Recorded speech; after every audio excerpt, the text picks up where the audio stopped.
Hello, my name's Ken Kinter, and I'm an assistant professor at Rutgers University.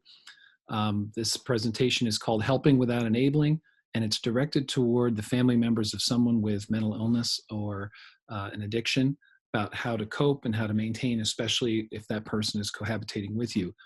This is a video version of a couple presentations I've done for intensive family support services in New Jersey, but it's welcome to anyone who's dealing with this particular situation. My contact information is at the bottom of the screen, so if you have any questions or if you want any additional resources, please don't hesitate to reach out. This is basically the agenda for this presentation. We're going to start by talking about the various barriers that are in place for people with mental illness and addictions to becoming more independent, and some strategies for family members dealing with those barriers.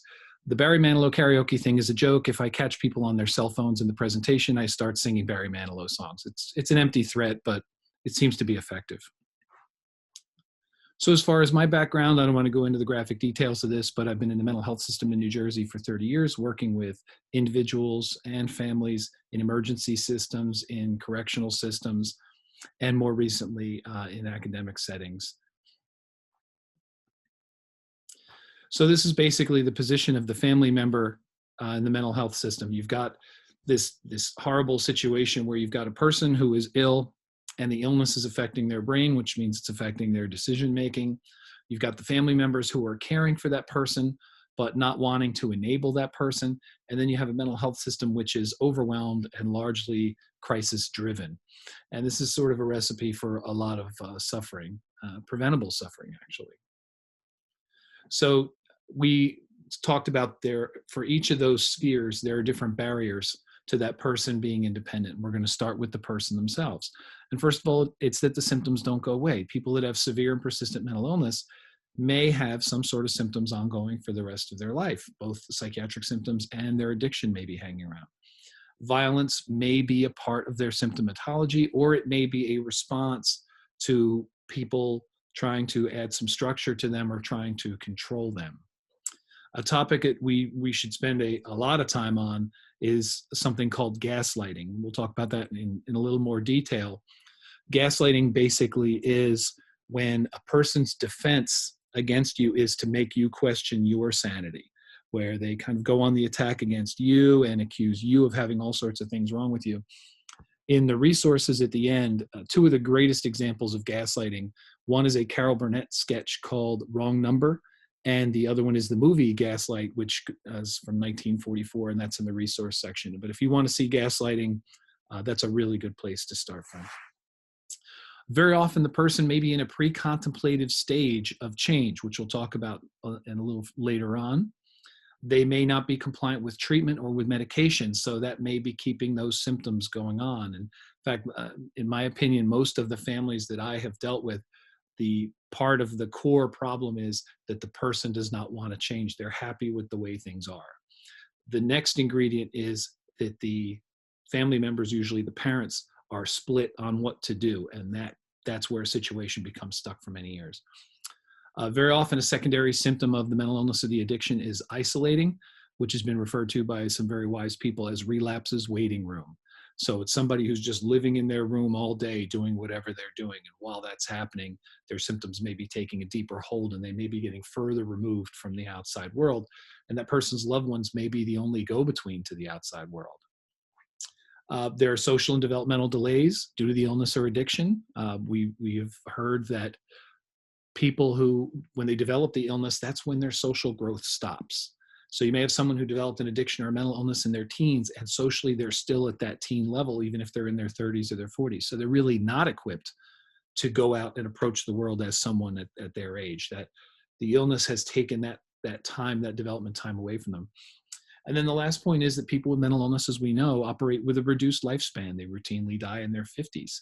So even the lifespan is altered. I've met people with mental illness in their 50s who say they're retired, they're done. They might not have much of a work history to begin with. So there's the illness, and then there's all the secondary stuff that comes along with the illness, which makes one very dependent on other people, which historically, and still to some degree, is the family.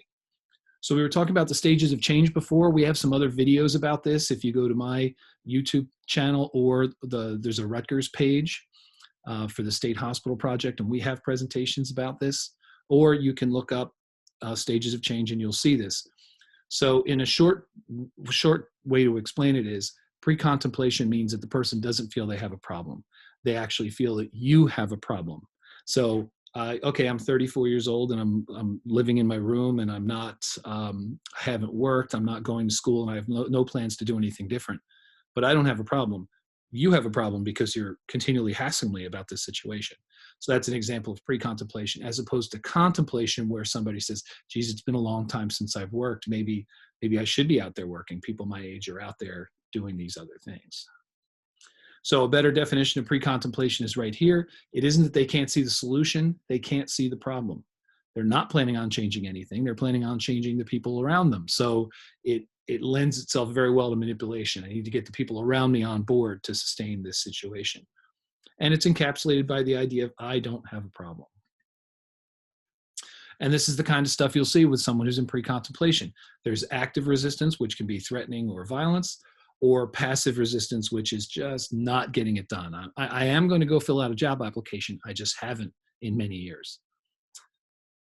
They may tell you what you want to hear just to make you happy, and then pull back again. My favorite example is the person who perpetually says, okay, I'm going to go to detox and rehab tomorrow. Parents make the calls, get the insurance done, pack up the car, they're all ready to go. The next morning, that person backs out, and they've gone through that loop a few different times. So congruence and dissonance are pretty important. Is what you're saying and what you're doing matching up? One of my favorite examples of this is seeing parents with their kids in public, where they threaten their kid with something about 30 times but never do it. And you can see the look on the kid's face. They know that the punishment isn't coming. The threat is all the punishment that they're going to get. One of the main ways to know, going back to the topic of helping versus enabling, are you doing what you feel is right, or do you feel like somehow your intentions have been co-opted somehow? One of the ways that I know, and that I've heard that people know that they're not on the right path, is when they feel resentment. When you're helping someone, but you are angry about it and you're resentful about it, that means something is wrong, and that means something needs to change. That is not a sustainable situation. But because of people fearing change, they only change when that fear of change is overcome by, I can't do this anymore. This is crisis. I've spent 20 of my 30 years working in crisis. And one of my favorite definitions of crisis is, I don't know what I'm going to do now, but I know I can't keep doing what I'm doing. And that's, in a way, that's actually a good place to be. That's a liberating place to be. So again, we have videos about motivational interviewing. And a big part of motivational interviewing is you increase that person's dissonance to the point where they can't, the norm cannot hold anymore. And then they make the change, and then that reduces their dissonance. Gaslighting, we talked about before. It is a form of mental abuse, and it's how people keep people in line. You tell them what they want to hear, or you tell them lies, or you weave things together in a certain way so that they appear more presentable. Your goal is, and those of you who've been on the business end of this, it's to make you question yourself. You're making a completely reasonable request, but then that person is able to spin it in a certain way so that you feel like you're being unreasonable. And there's always going to be excuse why this person can't do what they do now. And everything has a magical way of being your fault. So that's a big part of this challenge. And again, I would refer you to those videos to get a better idea of what this looks like. So we talked about the individual barriers. Now let's talk about the family barriers. And part of the reason that this talk came about was talking with parents of people who have mental illness and addictions. Now their children are now in their 20s and 30s and 40s and 50s, and the parents are in their 50s, 60s, and 70s and 80s. This is an unsustainable situation. Sooner or later, something has got to give. And what isn't going to give is the person spontaneously deciding, okay, I need to get a job, I need to go into treatment, I need to get help. That moment of clarity is very rare. What happens more often is one of the caregivers gets sick or dies. And then what happens is the remaining caregiver now has an unbearable burden. They're holding everything down themselves. They may have a sick partner or spouse that they're dealing with, and then they've got the stuff going on with with their loved one. Or it just becomes unsustainable at that point. And now we have a social crisis and a residential crisis as much as we had a psychiatric or addiction crisis. And where I used to work, we had a large population of retired people with their mentally ill and addicted children living with them, and this happened all the time. Part of this happens because there may be, the parents may have taken on a lot of shame, or the family may have taken on a lot of shame for what happened to their mentally ill or addicted loved one. It's been described as the grief that never ends. The person doesn't die. What is dying is the expectation of what kind of life that person was going to have, or that the illness was going to disappear and that person was going to be able to go on. So part of the big problem here is a lack of exit strategy. Everybody just stays in place until everybody gets older and someone gets sick and dies. And again, it's not going to be the child. It's probably going to be one of the parents first. As a result, that adult child never grows up. They're still at home, just like they were as a child, being cared for, and everybody falls into that role, and that's how it goes, no matter how old people get. Another thing that prevents parents from making this change, they may be afraid to make this change because they may be afraid of what the consequences will be. They don't want to see their loved one being homeless. They don't want to provoke a violent situation. They don't want to, they've been probably keeping their ill child quiet in a public way for a long time, and this would be breaking that. The other piece is this all or nothing thinking, where I either have to completely care for my loved one or I'm abandoning them. And that's something that needs to be worked through, because that will kill every boundary that that person tries to put in place. Because of course, with gaslighting, that's one of the first places you go. Oh, you abandoned me. You're going to throw me out. You're going to throw me out in the street. So that's an issue.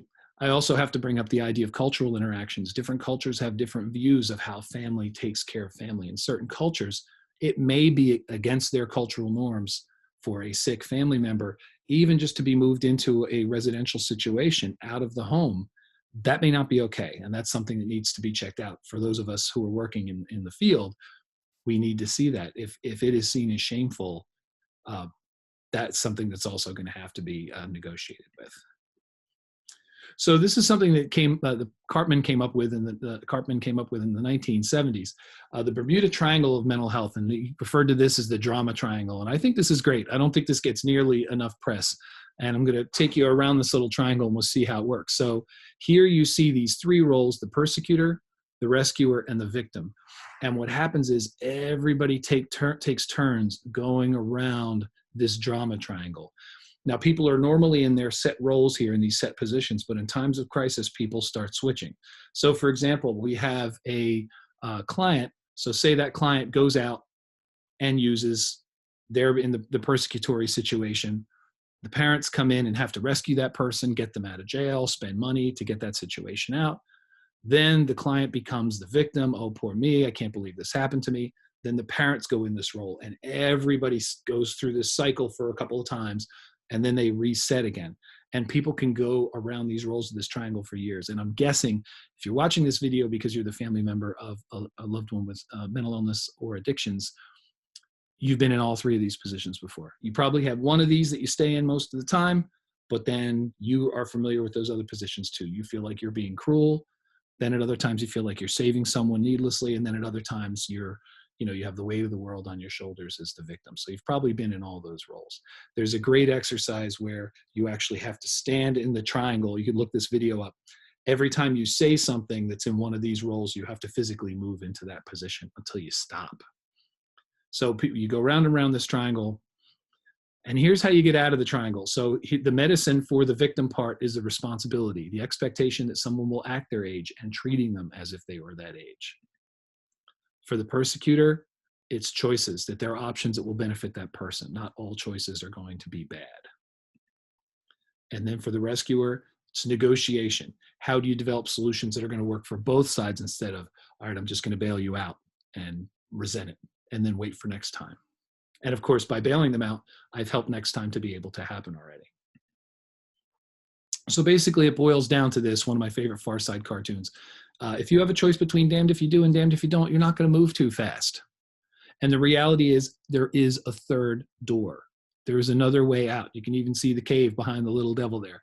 If we think about this long enough, there's always a third way out, instead of just I don't like either one of these options and I'm not going to be pushed through either one of these doors. So borrowing some of the theoretical backgrounds of Thich Nhat Hanh, we developed this middle way exercise. So in concert with this video, if you'd like, I welcome you to pause this and actually do this list now, or do it later and catch this part of the video again. But the assignment is, how things are now. Write down exactly line by line how things are regarding the situation with your loved one now, and be as detailed as possible. Once you're done that, then down the right side of the page, how I want things to be, how things would be in a perfect world. So boom, boom, boom, boom, boom. So that person gets a job, they move out of the house, they start paying rent, whatever that looks like for you. Now we have this space in the middle. We've got this big space right down the middle. What's one step in the direction from how things are now to how we want things to be? We are not going to go from here to here in one fell swoop. A problem that took years and decades to develop is not going to be erased by one video. I really wish I was that good. I'm not, and I don't think anybody is. But this is about that first step. What does that first step look like? What does that first boundary look like? What does that first change look like so that we don't go around the drama triangle again and go through the same behavior patterns that people have gone through? I encourage you to take some time in on this. You should have 3 lists when all's said and done. How things are down the left, how you want things to be down the right, and then one step better down the middle. That's all we're looking for right now. And then it's a matter of how to put that into practice. So we talked about the individual, we talked about the family. Now let's talk about the system-focused barriers to independence. One is the classic revolving door of the hospital. People go in, people go out. Hospitals aren't for lifetime anymore. They're there to stabilize people and get them back out again. And that means that instead of people being in the hospital for 30 years, they may be in the hospital 30 times. This is a New Jersey thing. Those darn screeners won't listen. This can be anybody at the hospital. Family comes in, this person's in crisis, they need to be in the hospital. And the people at the hospital say, well, they're not dangerous, they don't meet the criteria for commitment, so back you go. So that becomes its own revolving door when you don't get in. It's this revolving door of crisis. Zombification, people being over-medicated in hospitals. Where we're going to treat the symptoms just by medicating somebody and then that's it. Pump and dump, which is pumping somebody full of medication and then dumping them right back again. There's a lot of pressures to be put on the families to take the person back. If you tell the hospital they can't come back home, you're bound to get a lot of calls from the social work department because placing people is difficult. The mental health system is overwhelmed. There aren't enough beds. And you're going to meet with a lot of resistance that way. Part of my job in working with families is to get families to hold that line so that the mental health system does have to take people in when things are at a crisis situation. It's not easy. It may be one of those first barriers is to say, no, we can't have them back here. Next is one of my favorite words. I'm waiting to see this on Wheel of Fortune, schizophrenia. It's when the system basically blames the parents. Whether it's either genetically or environmentally. Back in the 70s, we used to talk about the schizophrenic mother. Very convenient way of blaming the family for a mental illness that has a biological basis to it. If you are in a state that has involuntary outpatient commitment, there is a system by which people can be mandated into outpatient care to prevent them from being hospitalized. That's a whole other topic here. And maybe the most important piece, as we said, is it's a crisis-driven system. It's underfunded. And in the mental health system, you're working with a lot of people that are involuntary. So it makes it a lot more difficult to work with. So the system is far from perfect. It's far from the continuum that it's supposed to be. It's gotten much better in the 30 years I've been in the field, but there's many miles to go as well. So let's talk about some strategies here. How do you, the loved ones, keep yourself well? Part of it is by a combination of compassion. You do care for that person, but also detachment. You also care for yourself. And self-care needs to be a big piece of this. My suggestion is that families, whether the client themselves wants to be involved in therapy or not, the family should go into therapy. A sick child, in my opinion, is one of the most traumatic events that can happen to a family, and very few families seek help for it because of the shame and stigma involved. Families should go see a therapist, in my opinion, and address the grief process. This person is not going to be who we thought they were going to be. We don't know what they're going to be. We don't have control over what they're going to be. So we let go of the expectations. We let go of the trauma that's happened and let go of all of the blame. Another part is, how do we avoid the gaslighting? How do we avoid going around that circle and that drama triangle again and again and again? Never work harder than the client does. If you're doing all the work, we have a bad design right there. If the client is not doing anything to help themselves, how much should you be doing to help them? Otherwise, you are doing all the work. The Serenity Prayer is a classic. You divide the whole world into the things that you have control and influence over and the things you don't. This is also a process. Devote yourself to the process, not the outcome. There's no way to say there's going to be success in a month or a year. All we can say is that if you work in this direction, there will be progress towards a resolution, which is better than the alternative that we were already talking about, where someone gets sick and dies and now the whole system is thrown into crisis. So to summarize, the loved ones of people with mental illness need help. They need support. They could use some guidance as well. They have been, or you have been, through one of the most traumatic incidents somebody that can go through. Where are you in your stage of change? If you're part of a couple or partners in this, where is everybody at with their stage of change? Is one person ready to move and one person isn't? As I said, that's one of the keys to being stuck. What are your motivations to change a situation? The motivations against changing something. There's a lot of dynamics going on here. I was working with one client who felt he was addicted and he was living at home. Part of the reason he was home was he was convinced that if he left, his parents were going to divorce. And that's what held the system together. That turned out not to be the case, by the way. Where is the congruence and dissonance in your life? What are you okay with and what are you not okay with? Where does that resentment figure? What is the middle way? This isn't a perfect world. We're talking about progress, not perfection. So what is the middle way there? What is your own self-care? Getting your own help and helping each other. That's why I think organizations like IFSS are so important. It's all made up of people that have been there, and people can help themselves through the process because there are people who've been in this process for 30 years, and there are other people who are just starting on this today. And forming an exit strategy. What is the way out of this? Where is this going to go? This is not a sustainable situation. Even if the parents die and leave everything to their mentally ill and addicted loved one and they're financially set, they may not have the ability to maintain that level of independence. And then the system comes in and, it becomes a big mess from there. So here are some of the references we were talking about. Patrick Carnes, I think, is brilliant as far as help with addictions. This is something to talk about, particularly the book on exploitive relationships. Motivational interviewing we talked about. You can see some of that stuff there. Stages of Change is here as well. Here are the websites that I got some of the information and the graphics from. And I also referenced the Carol Burnett skit and the Gaslight movie. My sincere suggestion to you would be you're online now, check out the Wrong Number skit, get your hands on the Gaslight movie. It's on TV occasionally sometimes. If you have any other questions about any of this, doing the middle way exercise would be another great homework assignment. Any other questions, you've got my contact information in the first slide. Don't hesitate to reach out to me. I wish you the best with whatever it is you're dealing with right now. And please don't hesitate to reach out and catch some of our other videos that are on the Rutgers channel and also on my own personal YouTube channel. If you search Ken Kinter, it'll come up. Thank you very much. It was nice talking to you and hope to talk to you again soon.